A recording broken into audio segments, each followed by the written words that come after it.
things that make sense in Japan. Hi!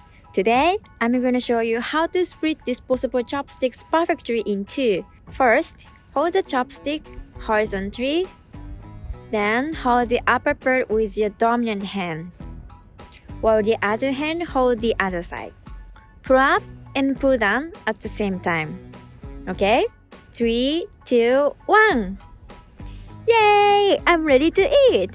Some people hold the chopsticks vertically, but you may hurt your friends. Oh, sorry. So, holding them horizontally is the best way. Now, I am a professional to do this. I hope you split the chopstick perfectly after this video.